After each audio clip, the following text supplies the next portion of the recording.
Hello guys, welcome to Bio Guru, आपका अपना channel. तो आज हम डिस्कस करेंगे about outbreeding devices. Majority of flowering plants produce hermaphrodite मतलब bisexual flowers and pollen grains are likely to come in contact with the stigma of the same flower। एक ही flower के अंदर male sex organ and female sex organ होता है, तो self pollination के chances increase हो जाते हैं। And continued self pollination results in inbreeding depression. अब उस इनब्रीडिंग डिप्रेशन को रोकना है, इनहिबिट करना है।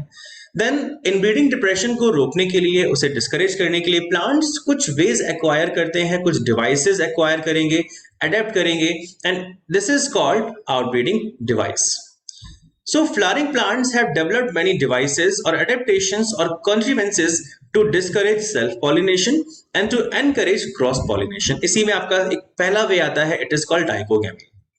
Dichogamy in some species, pollen release and stigma receptivity are not synchronized। It is called dichogamy। Mean two से दोनों का जो maturation period है वो अलग अलग है। Either the pollen is released before the stigma becomes receptive, protandry for example in sunflower, or stigma becomes receptive much before the release of pollen, for example datura, it is called protogyny।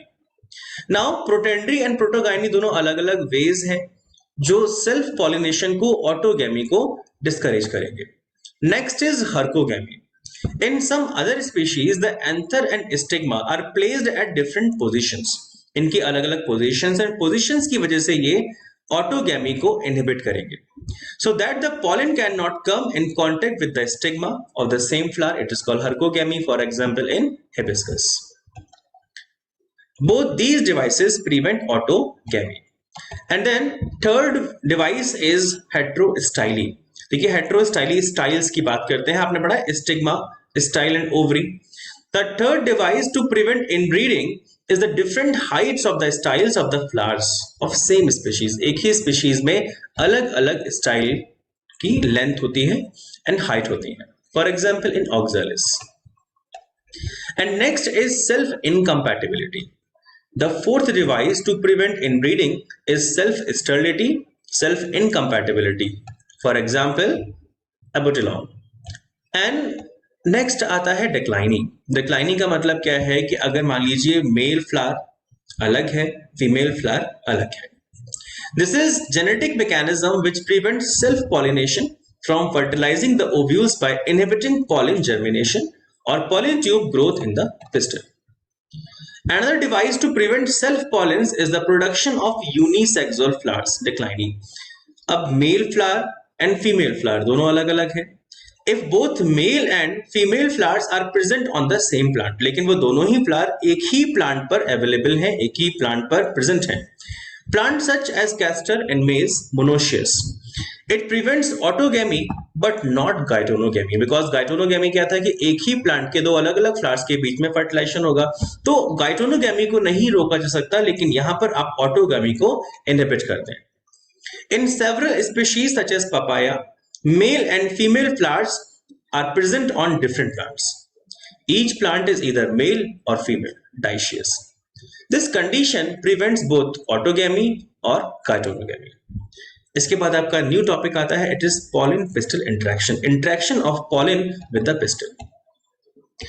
so the filiform apparatus present at the micropylar part of the synergids guides the entry of pollen tube। Synergid cells में जो filiform apparatus है वो pollen tube की entry को guide करेगा, and जब pollen tube enter करता है आपके पोर से, माइक्रोपाइलर एंड से, it is called porogamy. All these events from pollen deposition, कि पॉलेंस आके स्टिग्मा पर डिपोजिट होंगे on the stigma, until pollen tube enters the ovule are together referred to as the pollen pistil interaction. तो इस पूरे event को आपने क्या कहा, पॉलिन पिस्टल इंटरेक्शन।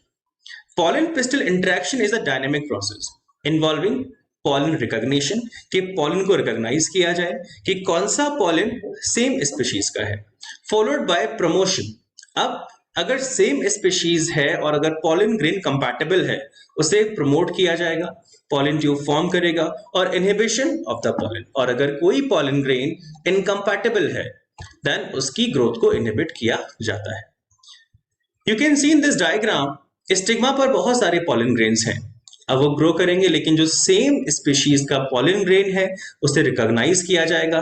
फिर कंपैटिबिलिटी देखी जाएगी, जो कंपैटिबल पॉलन ग्रेन है वो पॉलन ट्यूब फॉर्म करेगा, और जो इनकम्पैटिबल पॉलन ग्रेन्स होते हैं वो अपनी पॉलन ट्यूब फॉर्म नहीं कर पाएंगे, एंड पॉलन ट्यूब फॉर्म नहीं होगी तो फर्टिलाइजेशन पॉसिबल नहीं होता। तो इनकम्पैटिबल पॉलन ग्रेन्स ओव्यूल को फर्टिलाइज नहीं कर सकते। Is this clear? तो आई थिंक आपको pollen pastel interaction and outbreeding devices के बारे में समझ में आया होगा। कोई भी अगर आपको डाउट है then you can comment me in the inbox. Thank you so much.